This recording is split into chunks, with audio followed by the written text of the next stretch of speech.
the news tonight, FCT Minister of State tasked beauty pageant queens to revive African cultural values.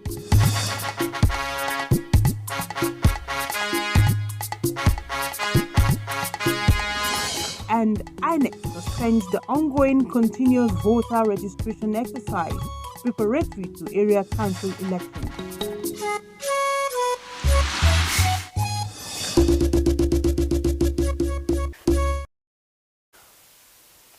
Glad to have you join us on the news desk of NTA Channel 5 Abuja at 7. I am Tessie Omeri. The Miss Universe Africa pageant has been urged to use the platform to revive the African culture values, norms and empowerment of women in the continent. FCT Minister of State Ramatu Tijani Aliu made this call at the official unveiling of delegates to the 9th edition of Decent Culture Ifeanyi Ezumba. Drawn from 55 African Khmer fact that these young girls across universities in Africa came together to participate is quite commendable. FCT Minister of State Ramatu Tijani Aliu advised them to ensure that the message of this year's edition resonates across Africa. It was an opportunity to indelibly put our footprints in the sands of time in the new records of Africa, being together united and stronger. Secretary FCT Social Development Secretariat Hadiza Kabir assured the delegates of their safety, even as she called on them to explore ways to deepen existing relations that bind Africans together. The promotion of decent dress culture among our young generation to promote the African-rich culture, promotion of tourism, religious tolerance, peaceful coexistence, empowering of our women and youth, thus stemming restiveness. She also assured the delegates that investment opportunities abound in the Federal Capital Territory. In Abuja, Ifeanyi Ezumba, NTA News. And preparatory to the February 12 Area Council election, the FCT Independent National Electoral Commission says the commission will suspend the ongoing continuous voter registration exercise. At a media briefing in Abuja, FCT INEC Resident Electoral Commissioner Alhaji Yahaya Bello says this will commence from Sunday, the 12th of December 2021. Ifoma Ojinta reports. The suspension of the continuous voter registration exercise on Sunday, 12th December 2021 is in line with the constitutional requirements, which states that the exercise should be suspended 60 days before election dates in areas where election is taking place. Only in FCT will this project be suspended. In other states all over the country, they will continue with their continue voter registration exercise. The commission, he says, is prepared for the upsurge of prospective registrants that will arise from this development and has increased registration outlets across the 6 area council. The suspension of the continuous voter registration exercise, the FCT INEC boss says, will enable the commission prepare adequately for the area council elections, produce and distribute permanent voter cards to prospective voters. The collection of permanent voter card, that is the PVC, is not suspended at all. We have a couple of number of PVCs previously from the previous exercise, which has not been collected. The collection of the permanent voter cards will continue until 48 hours before the election, while the continuous voter registration exercise will resume after the elections. Ifoma Ojinta, NTA News. Youths have been tasked to shun all forms of corruptible practices in their environment. This came to the fore during a sensitization talks for students of FCT schools by former spokesperson of ICPC, Rashidat Okodwa. Hawagimba reports that children were taken aback on issues related to corruption.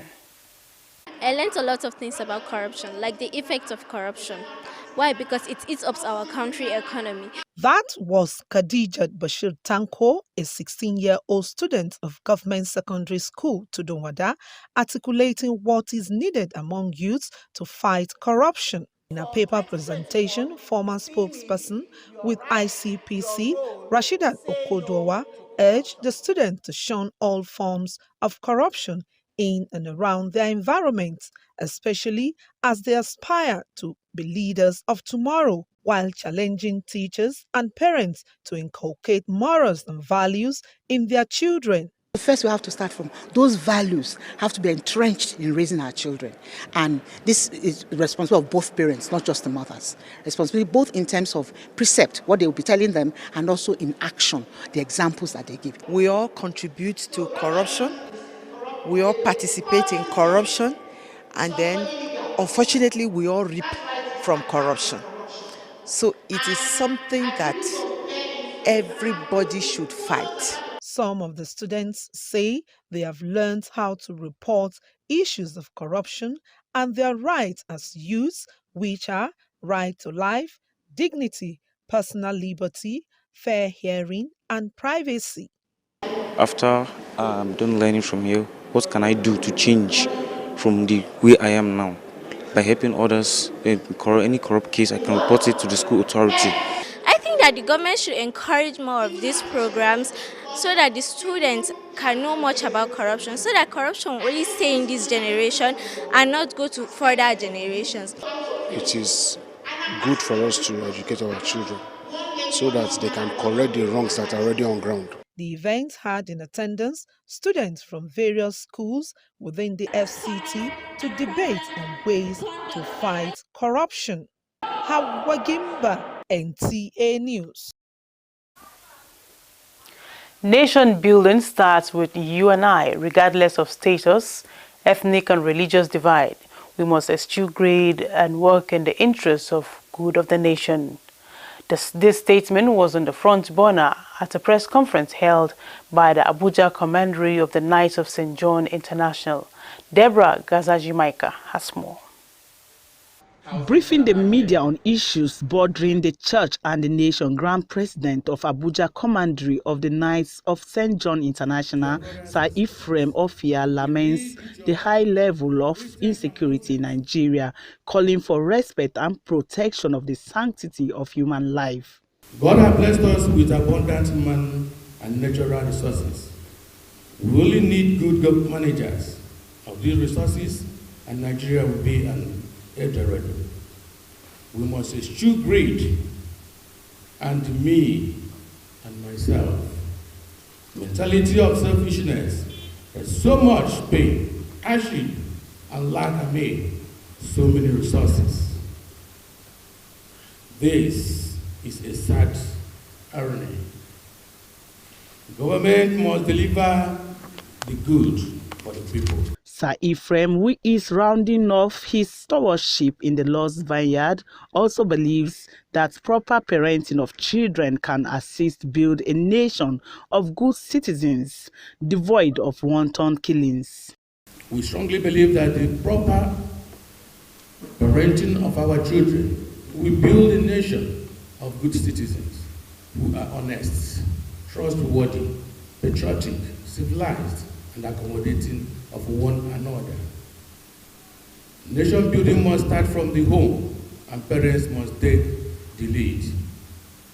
Religious instructions must entail moral instructions. To be a good citizen, you must be a good faithful of your religion. Parents must be the role model of their children. The Noble Order of the Knights of St. John International is a Catholic sodality established in the Middle Ages to defend and support the development of the church and any given society for progress and economic prosperity. Deborah Gazajimaika, NTA News.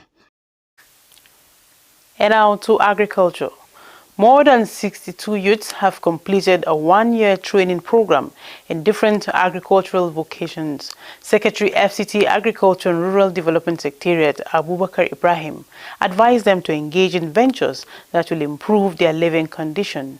This was at the 13th graduation ceremony for the trainees of the Leventis FCT Agricultural Training Center, Yaba, Abaji Area Council. Ifeanyi Izumba has more. Given the enabling environment and support, youths can play an important role in achieving the collective quest of Nigeria for sustainable development. Secretary FCT Agriculture and Rural Development Secretariat Abubakar Ibrahim disclosed that apart from fulfilling its obligations of paying its share of counterpart funding for running the center, the Secretariat is working round the clock to ensure that the present set of graduating students gets their support in due time. The Honorable Minister of State, Dr. Tijani, who is very passionate about agriculture, has graciously approved the provision of starter funds to the graduates, which will be distributed to you soon. The LCT, I would like to also assure you will continue to honor this obligation to this partnership by ensuring timely payment of this share of counterpart funding, which is critical to the sustaining the activities of this institution. Director of Leventis Foundation, Hope Usaita, appreciated the FCT administration for sustaining its support for the center. Between 1988 and now, Leventis Foundation Nigeria has trained over 30,000 youths, both male and female, under the one-year regular training program across these 6 schools. And reports from our extension team have shown that about 85% of those streams in our schools have settled into agriculture and related enterprises. Outgoing students, whenever you find yourself, I beg, try so that you should be a good ambassador of this school. There was presentation of awards to deserving trainees. Ifeanyi Izumba, NT News. The Police Community Relations Committee, PCRC, can be a veritable tool for mobilizing, creating awareness and sensitization to improve trust and confidence in the police amongst Nigerians if the platform is adequately employed in crime prevention strategies. This came to the fore at the maiden end-of-the-year award and lecture of the Police Community Relations Committee held in Abuja. Elias Onuti Yakubu tells us more. Congratulations. Recognitions for individual and collective advocacy towards enhanced support of communities to strengthen policing and safety of lives across the spectra of the country. Amongst the recipients is the progenitor of the Noble Initiative and former Inspector General of Police, the late Sir Etim Iyang, who established the committee and provided the baseline for community policing in Nigeria 37 years ago. In the course of its job, the PCRC is supposed to source for intelligence information across the country. Significant contribution to national security and community is the sharing of information.